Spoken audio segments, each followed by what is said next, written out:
Attention, vous écoutez un programme audioactif.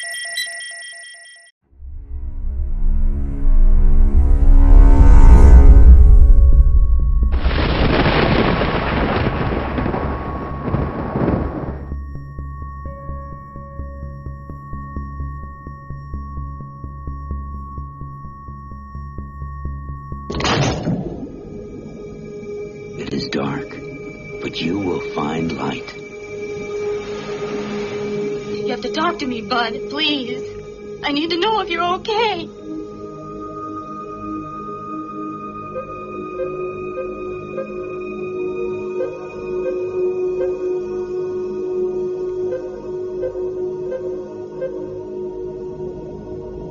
Oh, Bud, you're not alone. I'm with you. I'll always be with you.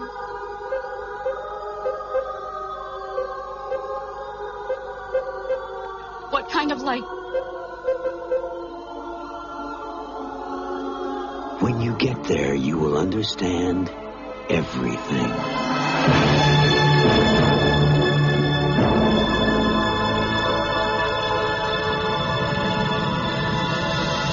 The Abyss.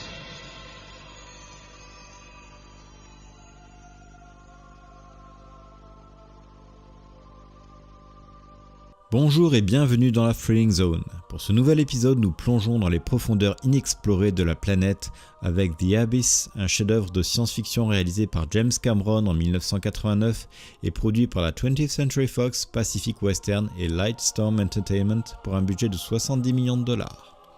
Le pitch ? Le film débute lorsque l'USS Montana, un sous-marin américain, est heurté par un élément inconnu et vient s'écraser au fond de l'océan. Une mission de sauvetage est déclenchée et les seuls capables d'intervenir dans les délais et à une telle profondeur sont les occupants de la station de forage sous-marine Deep Core, appartenant à la Bentic Petroleum. C'est ainsi que Bud Brickman, chef de la station, voit son petit monde envahi et réquisitionné par une équipe de plongeurs de l'armée et sa future potentielle ex-femme Lindsay. L'aventure commence alors, mais est-ce réellement une simple mission de sauvetage ? Par quoi l'USS Montana a-t-il été heurté ? Peut-on nager sans combinaison tout au fond de l'océan ? Peut-on également respirer avec de l'eau dans les poumons ? Alors plongez dans The Abyss car les réponses vous y attendent.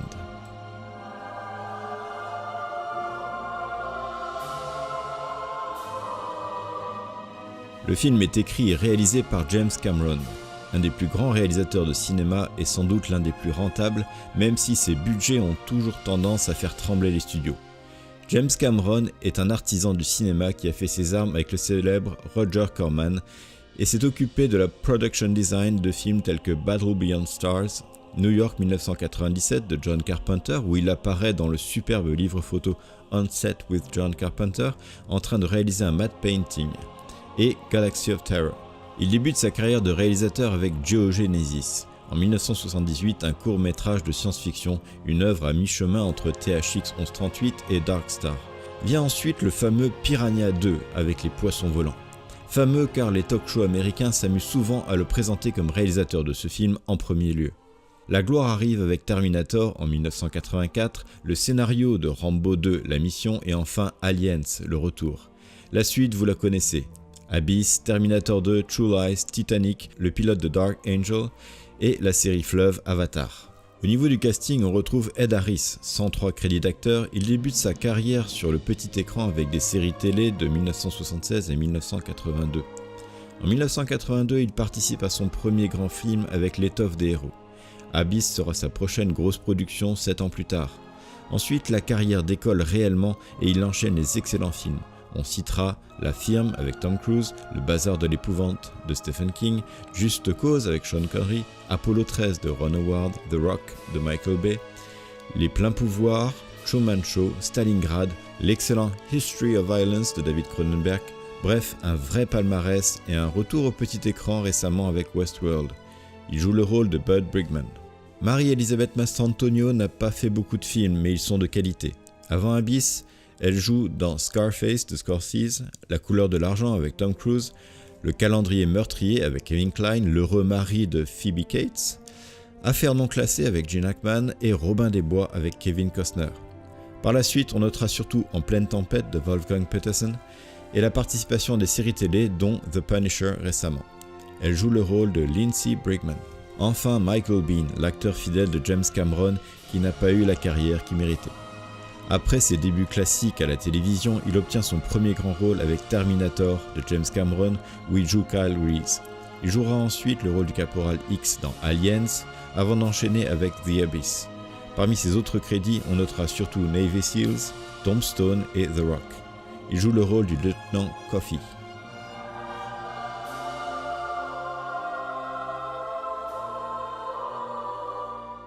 Bienvenue dans mon cauchemar, c'est ainsi que James Cameron a accueilli les acteurs du film. Il est clair que le réalisateur ne recule jamais devant les défis techniques et qu'il fait même de son mieux pour les attirer. Abyss est une des productions qui de nos jours serait à 100% digitale à l'instar d'Aquaman. Et même s'il est clairement le pionnier du CGI avec une technique qui ouvrira les portes de Terminator 2 et Jurassic Park, le film reste avant tout un film de décor réel. Le tournage du film peut se raconter comme un journal de bord du Titanic, une plongée vers l'inconnu que Gale Anne Hurd, la productrice et amie et compagne de James Cameron, résume en « Nous avons réalisé que nous n'avions pas le contrôle. Il y avait tant d'éléments aussi bien techniques, climatiques et humains que l'on ne pouvait que gérer les prochaines tuiles. » James Cameron a toujours été un fan de la plongée et de la science-fiction, avec donc ce rêve de mélanger les deux. C'est la nouvelle In the Abyss de H.G. Wells qui l'inspira en premier lieu et c'est à la sortie du film Aliens qu'il vit un reportage de National Geographic avec des véhicules opérant en forte profondeur. Gale Anne Hurd et lui décident alors que Abyss sera leur prochain film. Et pour réaliser les plans nécessaires, le premier enjeu a été de trouver le lieu. Le Saint Graal fut localisé en Caroline du Sud sur un site de centrale nucléaire en construction puis abandonné. 2 énormes réservoirs qu'ils appelleront réservoirs A et B ont respectivement une capacité de 28 000 m3 et 9 500 m3. Pendant que les techniciens se lancent dans une course contre la montre pour construire Deep Core dans le réservoir A, les acteurs s'entraînent à la plongée dans les îles Caïmans. La construction prend du retard, beaucoup de retard. Les acteurs arrivent et le décor n'est pas prêt, d'où le mot d'accueil de James Cameron cité en introduction. Le compteur tourne et l'eau est injectée dans le réservoir. La course s'accélère alors car Deep Core n'est pas fini et chaque nouvel étage est assemblé juste avant que le niveau de l'eau ne l'atteigne. L'équipe s'immerge et on découvre un autre problème. La surface de l'eau agit comme un gigantesque miroir. Elle sera donc intégralement recouverte de billes noires flottantes afin d'obtenir l'obscurité et de permettre à l'équipe de remonter immédiatement en cas de problème. Voici une liste non exhaustive des anecdotes de tournage. Chaque acteur était sécurisé avec 2 plongeurs dédiés qui ne les quittaient pas des yeux. Les acteurs passaient entre 4 et 5 heures par jour sous l'eau pendant environ 5 jours par semaine, alors que James Cameron en passait 12 heures et 7 jours sur 7. Un tel engagement qui a poussé les acteurs à aller au-delà d'eux-mêmes. La coordination de l'équipe sous l'eau était un réel cauchemar avec peu de dialogue radio, entrecoupés par des bruits de casques qu'il a fallu d'ailleurs couper en montage car même les acteurs étaient impactés. Le clap de début de scène consistait surtout à donner un coup de clap sur le casque des acteurs. Un énorme incident dans les vannes de la station de purification d'eau a paralysé le tournage et les acteurs ont dû passer de longues heures à attendre sous l'eau. Dans la série, il valait mieux retenir son souffle, les acteurs parlent de 4 scènes. La nage libre à 2 pour aller d'une écoutille à l'autre qui a été réalisée dans des conditions réelles, celle où Bud tire Lindsay sous l'eau en nageant avec Elisabeth Mastrantonio qui a enchaîné les prises d'air avec le détendeur, celle où Bud a son casque rempli de liquide rose et qu'il doit marcher et nager sans respirer, un défi énorme car il fallait remplir le réservoir d'eau, filmer, l'ouvrir, donner le détendeur pour qu'il respire, refermer le casque, re-remplir d'eau rose, etc. jusqu'à l'incident. Ed Harris a craqué. Il a pleuré même la nuit, il était à bout et ne s'en voulait de ne pas être capable de surmonter ces épreuves. Enfin, le rat, pris dans une cage de métal immergé dans le liquide rose pour prouver que l'on peut respirer sous l'eau. Eh bien, cette scène est réelle et c'est donc un réel liquide expérimental oxygéné que le rat a respiré. Bien sûr, on n'a pas imposé le même traitement aux acteurs. James Cameron certifie que les rats, parce qu'en fait il y en a eu 5, ont été étudiés, examinés et qu'ils se portent très bien. Bon, bien sûr, ils sont morts depuis, mais le liquide ne leur a absolument pas fait mal. Mary-Elisabeth Mastrantonio a aussi craqué. lors de la scène de réanimation qui a duré des heures où elle est restée torse nu sur un sol métallique froid. Elle a quitté le plateau et le tournage a été arrêté. La scène où Bud plonge dans la fosse abyssale a été filmée en inclinant la caméra. Un plongeur ne peut pas compenser la pression à une telle vitesse. La chute a donc été réalisée à l'horizontale.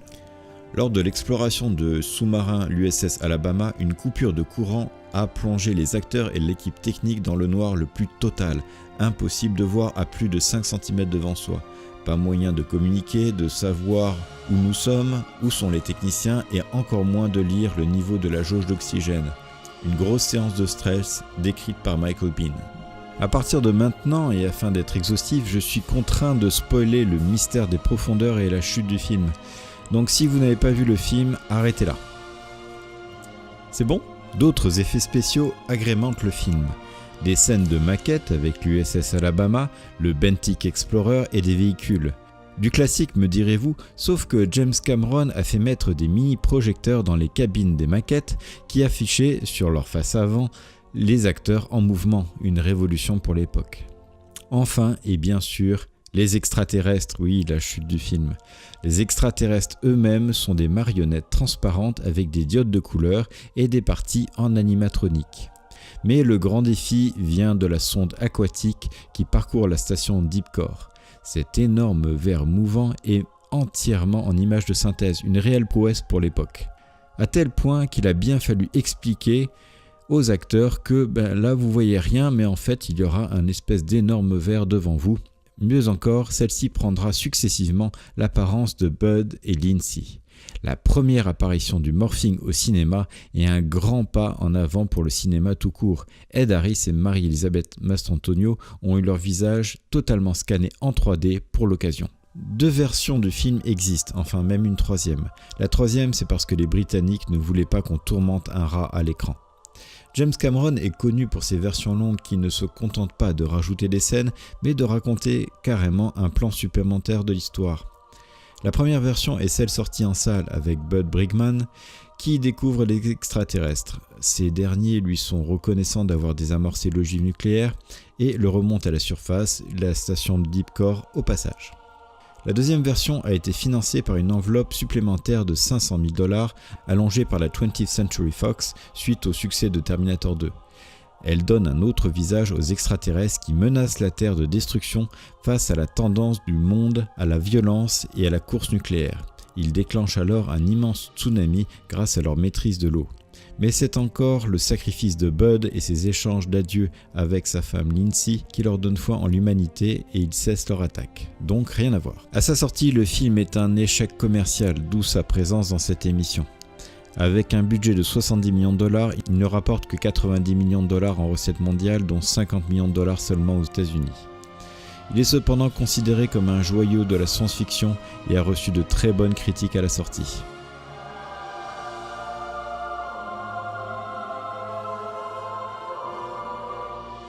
Alors pourquoi ce film ?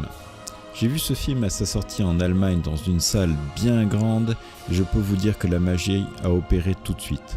Exceptionnellement pour les films de James Cameron, je préfère les versions longues et pour celle-ci aussi. Je ne peux pas vous dire pourquoi il n'a pas marché car pour moi c'est un mystère et tout y est. Un manque de rythme peut-être ? Des incohérences comme j'ai pu le lire ? Peut-être, mais il faut chercher la petite bête.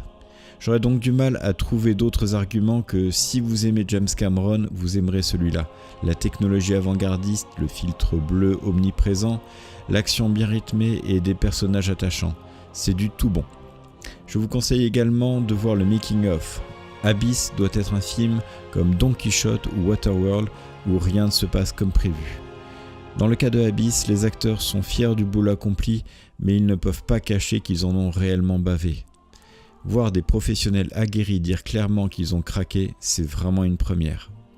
La bande originale du film est signée Alan Silvestri, inutile de vous le présenter, et comme à son habitude, c'est du tout bon, ça marche du tonnerre. Alors comment le voir ? C'est là que ça se complique. Le film est disponible en VOD en Full HD et en DVD. Par contre, pas de Blu-ray et encore moins de 4K. On nous parle d'un portage depuis des années, James Cameron est complètement booké sur les avatars en série et ne dit pas disposer des 30 heures nécessaires pour revoir toutes les images, les couleurs, etc. etc. Le monsieur est perfectionniste. Mais il nous promet que les Blu-ray de Abyss et True Lies seront programmés pour l'année 2019, à la fin de l'année. Une très bonne nouvelle, sauf qu'il avait dit la même chose en 2018. Eh bien, c'est la fin de notre émission et j'espère que je vous ai vraiment donné envie de revoir ce film ou de le découvrir si vous ne l'avez pas vu. Franchement, précipitez-vous. Donc bon visionnage, bon film et à bientôt.